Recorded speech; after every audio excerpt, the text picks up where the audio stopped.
प्रणाम साथियों। आज हम प्राणनाथ जी की वाणी की एक चौपाई पर विचार करेंगे। मानखे देह अखंड फल पाइए, सो क्यों पाए के वृथा गवाइए। ये तो अधकिन को अवसर, सो गमावज मांझ नींदर। श्री प्राणनाथ जी कह रहे हैं, ये मनुष्य तन, ये अखंड आत्मा का अखंड सुख देने वाला ये फल है। बहुत ये दुर्लभ है। ये मनुष्य तन देवी देवताओं को भी दुर्लभ रहा है। ये अनेक सत्कर्मों, अनेक साधना और तपस्या के परिणाम स्वरूप ये मनुष्य तन प्राप्त होता है। 84 लाख योनियों में भ्रमण करने के बाद अनेक बार तड़पड़ी मरी ने दुख देखी आव्या चौपार। याद कीजिए, विचार करिए, कल्पना कीजिए। किसी जन्म में आप हो सकता है कुत्ता बिल्ली के योनि में रहे हों, किसी जन्म में आप भेड़ बकरी बने हों, कीड़े मकोड़े बने हों। कितना कष्ट सहन करने के पश्चात ये मनुष्य जीवन मिला है भव से पार होने के लिए। खाना पीना सोना, बच्चे पैदा करना, ये कार्य तो पशु भी करते हैं। हम भी वही कार्य करेंगे तो पशु में और हम में अंतर क्या रहा? विचार कीजिए। पशु भी खाते हैं, हम भी खाते हैं। वो भी सोते हैं, हम भी सोते हैं। उनको भी भय लगता है, हमको भी भय लगता है। पशु के भी बच्चे पैदा होते हैं, वो भी संभोग करते हैं। मनुष्य के भी बच्चे पैदा होते हैं। सिर्फ यही कार्य करना था तो जानवर ही बन जाते तो भी क्या फर्क पड़ता। बल्कि मनुष्य से ज़्यादा जानवर सुखी है आज। जानवर आज भी सब नेचुरल प्राकृतिक चीज़ें खाते हैं और आज हम सब अननेचुरल नए नए स्वादिष्ट भोजन की खोज में लगे रहते हैं और शरीर का स्वास्थ्य और इम्यूनिटी एकदम खत्म कर दिया है हमने। बाजारू भोजन, स्वादिष्ट भोजन। याद रखिए, भोग में रोग, सीधा सिद्धांत है। भोग में रोग है, मोह में शोक है, मिलन में वियोग निश्चित है। आज सुख सुविधा समृद्धि जितना बढ़ते जा रही है उतना रोग दुख अशांति बढ़ते जा रहे हैं।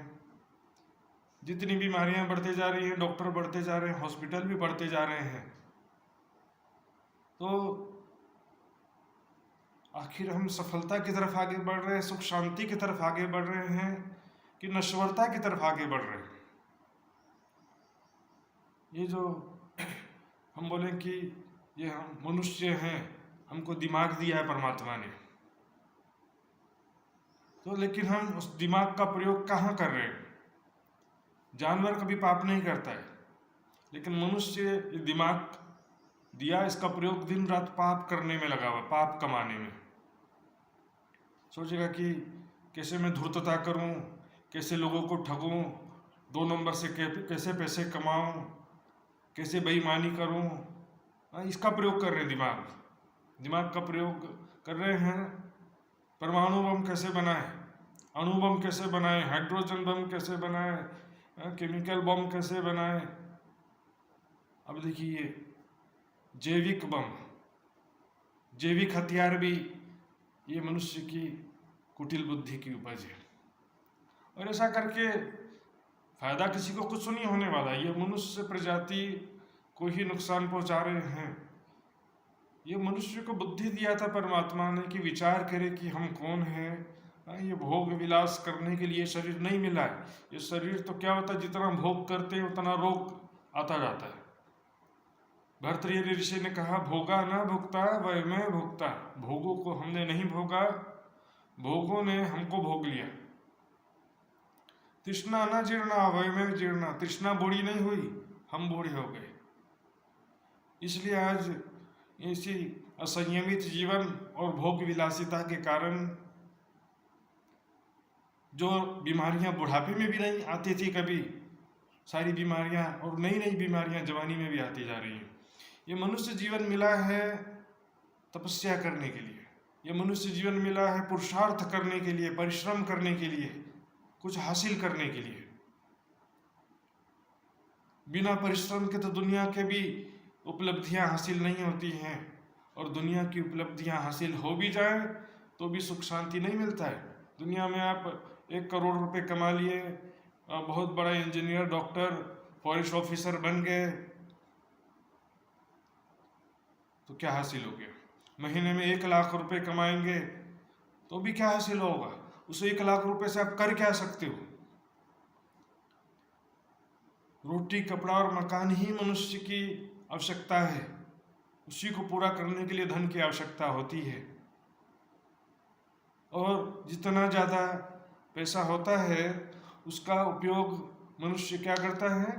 सांसारिक सुखों को प्राप्त करने के लिए सोचता है कि मैं ज़्यादा स्वादिष्ट भोजन खाऊं, होटल में खाऊं, पिज्ज़ा बर्गर खाऊं, मूवी देखूं। इतना पैसा किस लिए कमाया है मैंने? मेहनत करने के लिए थोड़ी कमाया। आराम से संसार का सुख भोगों सोचता है, लेकिन उल्टा हो जाता है। भोग में रोग का सिद्धांत लागू हो जाता है और इसलिए वो रोगग्रस्त हो जाता है, शरीर कमज़ोर हो जाता है, इम्यूनिटी कमज़ोर हो जाती है, शरीर की रोग प्रतिरोधक शक्ति कमज़ोर हो जाती है, नई नई प्रकार की बीमारियां प्रकट होती हैं।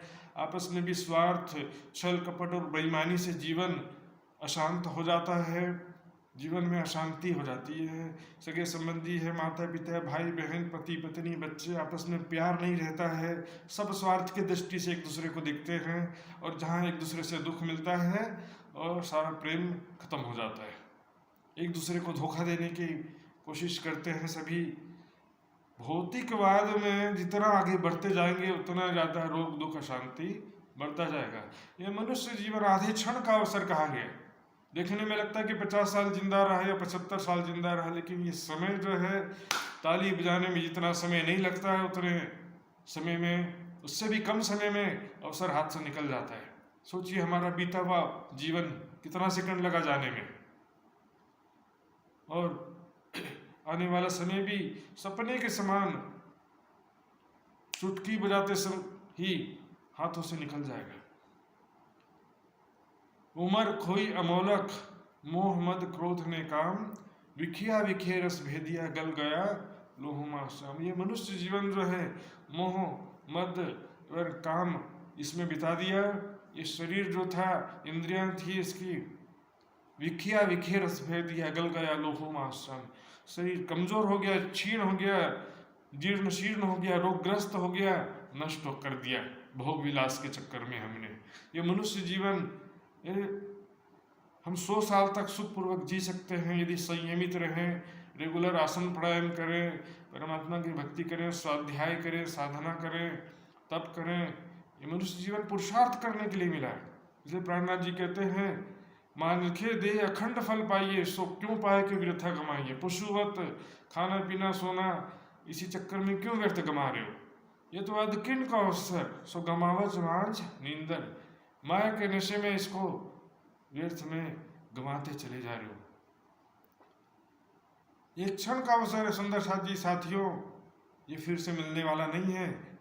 संसार में हम देख रहे हैं आज जो दुख बढ़ रहा है, इसका वजह यही है। मनुष्य का जीवन असंयमित, विलासितापूर्ण जो हो गया है, और मनुष्य की इम्यूनिटी कमजोर होते जा रही है, इसलिए नए नए बीमारियां आ रही हैं। मनुष्य जीवन सांसारिक सुख भोगों के लिए नहीं है। ये सुख भोग पशु भी, खाने का सुख पशु को भी प्राप्त है, बच्चे पैदा करने का सुख पशुओं को भी प्राप्त है। ये मनुष्य जीवन आत्मा के सुख को पाने के लिए है। पहचानिए कि हम कौन हैं, कहाँ से आए हैं, ये मनुष्य जीवन किस लिए मिला है। ये शरीर तो मैं नहीं हूँ, ये शरीर इस जन्म में मिला, पिछले जन्म में कुछ और शरीर रहा होगा, अगले जन्म में कुछ और शरीर हो जाएगा। तो फिर मैं कौन हूँ, ये विचार करिए। यही मनुष्य जीवन का लक्ष्य है। प्रणाम जी।